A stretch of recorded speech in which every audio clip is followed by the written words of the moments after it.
সিনেমার প্রথমেই ১৯৯৫ সালে জার্মানির রাজধানী বার্লিন শহরের মাইকেল নামের একজন মাঝবয়সী ব্যক্তিকে দেখায়, যে তার ফ্ল্যাটের জানলা দিয়ে মেট্রো যেতে দেখে নিজের স্কুল জীবনের কথা ভাবতে থাকে। আর সিনেমার দৃশ্য ৩৭ বছর পিছিয়ে ১৯৫৮ সালের জার্মানির নয়স্টাড শহর দেখায়, যেখানে ১৫ বছর বয়সী স্কুল পড়ুয়া মাইকেল ট্রামে উঠে হঠাৎই অসুস্থ বোধ করায় ট্রাম থেকে নেমে যায় এবং শহরের রাস্তায় হাঁটতে হাঁটতে একটা অ্যাপার্টমেন্টের সামনে এসে বসে বমি করতে শুরু করে। ঠিক এই সময় হ্যানা নামের একজন ট্রাম কন্ডাক্টর ডিউটি সেরে নিজের বাড়ি ফিরছিল। হ্যানা অসুস্থ মাইকেলের করা বমি জল দিয়ে ধুয়ে দেয় এবং তাকে বাড়ি পর্যন্ত এগিয়ে দিয়ে আসে। বাড়ি ফিরে এসে ডাক্তার দেখালে মাইকেল জানতে পারে তার স্কারলেট ফিভার রয়েছে, যার ফলে ডাক্তার তাকে ৩ মাস বাড়ি থেকে না বেরোনোর নির্দেশ দেয়। এই ৩ মাস মাইকেল বাড়িতে বসে স্টাম্প জোগাড় করে সময় কাটিয়ে দেয়। ৩ মাস পর সুস্থ হয়ে ধন্যবাদ জানানোর জন্য ফুল নিয়ে হ্যানার বাড়িতে হাজির হয়, যেখানে মাইকেল লুকিয়ে হ্যানাকে দেখতে থাকলে হ্যানা মাইকেলকে ধরে ফেলে। ফলে ভয় পেয়ে মাইকেল সেখান থেকে পালিয়ে যায়। কিন্তু পরের দিন ক্ষমা চাওয়ার জন্য ভয়ে ভয়ে আবার হ্যানার বাড়িতে আসলে হ্যানা আগের দিনের ঘটনা নিয়ে মাইকেলকে কিছুই না বলে কাজে সাহায্য করার জন্য মাইকেলকে নিচ থেকে ২ বালতি কয়লা এনে দিতে বলে। কয়লা আনতে গিয়ে মাইকেলের সারা গায়ে কয়লার গুঁড়ো লেগে গেলে হ্যানা মাইকেলকে স্নান করে তারপর বাড়িতে যেতে বলে। কিন্তু স্নান করার সময় ৩৬ বছর বয়সী হ্যানা তার থেকে ২১ বছরের ছোট ১৫ বছর বয়সী মাইকেলকে সিডিউস করে এবং তারা ইন্টিমেট হয়। এই ঘটনার পর থেকে মাইকেল প্রতিদিন স্কুল থেকে তাড়াতাড়ি বেরিয়ে হ্যানার সাথে তার অ্যাপার্টমেন্টে সময় কাটাতে থাকে এবং তার স্কুল পাঠ্যের বিভিন্ন গল্প হ্যানাকে পড়ে শোনাতে থাকে। মাইকেল হ্যানাকেও গল্প পড়তে বলে, কিন্তু হ্যানা কোনোদিনই পড়তে চায় না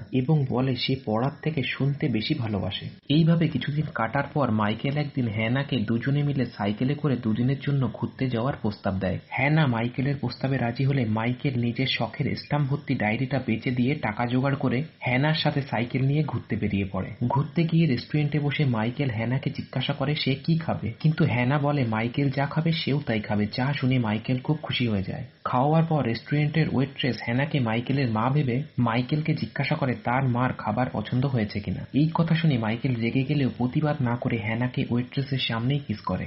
বাড়ি ফিরে এসে হ্যানা জানতে পারে ট্রাম কর্তৃপক্ষ তার কাজে খুশি হয়ে তাকে প্রমোশন দিয়েছে, ফলে সে এবার থেকে ট্রাম অফিসে কাজ করবে। এদিকে মাইকেলের জন্মদিনের দিন তার স্কুলের বন্ধুরা তার জন্য একটা সারপ্রাইজ পার্টির আয়োজন করে, কিন্তু মাইকেল তার বন্ধুদেরকে বলে সে তাদের সাথে যেতে পারবে না, কারণ সে অন্য কাউকে দেখা করবে বলে কথা দিয়েছে।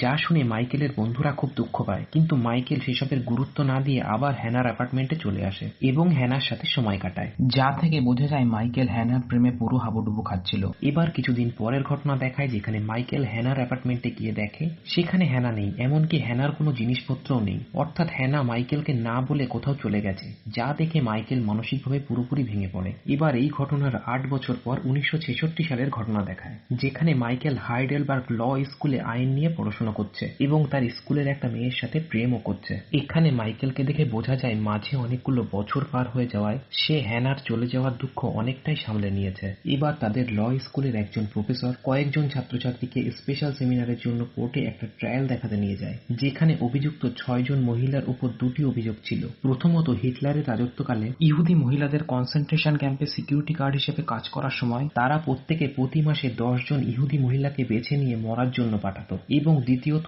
এই ইহুদি মহিলাদেরকে এক ক্যাম্প থেকে অন্য ক্যাম্পে নিয়ে যাওয়ার সময় কোনো একটা চার্চে আটকে রাখে, আর চার্চে আগুন ধরে গেলেও বন্দী ইহুদি মহিলারা পালিয়ে যাবে এই ভয়ে তারা চার্চের দরজা খুলে দেয়নি, ফলে ২ জন বাদে সবাই মারা গেছিল।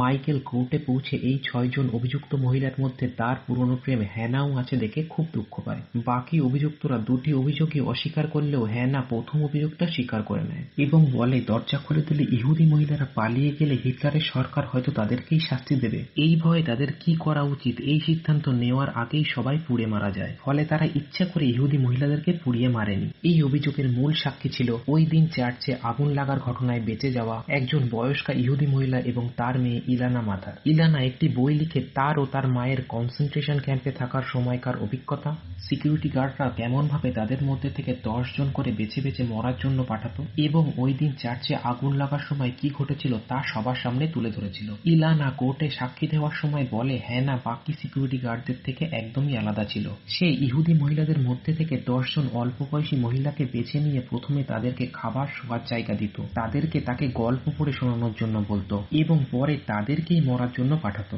যা শুনে মাইকেলের খুব রাগ হয়, কারণ হ্যানা তার সাথেও অনেকটা এরকমই করেছিল। এবার জাজ একটা রিপোর্ট দেখায় যেটা চার্চে আগুন লাগার পর তৈরি করা হয়েছিল, যাতে লেখা ছিল চার্চে আগুন লাগার সময় 6 জনের মধ্যে থেকে একজন গার্ডও কিছু বুঝতে পারেনি, ফলে তাদের কিছুই করার ছিল না এবং ওই রিপোর্টে 6 জন গার্ডেরই সই ছিল। এই সময় হ্যানা বাদে বাকি 5 জন গার্ড যুক্তি করে হ্যানার উপর মিথ্যে অভিযোগ দিয়ে বলে হ্যানাই ওই ঘটনার সময় দায়িত্বপ্রাপ্ত গার্ড ছিল, ফলে তার নির্দেশে কেউ চার্চের গেট খুলে দেয়নি এবং ওই রিপোর্টও হ্যানা নিজেই তৈরি করেছে। হ্যানা এই অভিযোগ অস্বীকার করলে জাজ বাকি 5 জন অভিযুক্তের অভিযোগ সঠিক কিনা পরীক্ষা করার জন্য হ্যানার হাতের লেখা রিপোর্টের হাতের লেখার সঙ্গে মিলিয়ে দেখার জন্য হ্যানাকে খাতায় কিছু লিখতে বলে, কিন্তু আশ্চর্যজনকভাবে হ্যানা কিছু না লিখে তার উপরে ওঠা সমস্ত অভিযোগ স্বীকার করে নেয়, যা দেখে মাইকেল বুঝতে পারে হ্যানা আসলে নিরক্ষর আর লজ্জায় এটা সে সারা জীবন সবার কাছ থেকে লুকিয়ে এসেছে। কারণ অতীতে মাইকেল হ্যানাকে কিছু পড়তে দিলে হ্যানা বারবার না পড়ে সেটাকে এড়িয়ে যেত। মাইকেল হ্যানাকে বাঁচানোর জন্য তার ল প্রফেসরকে বলে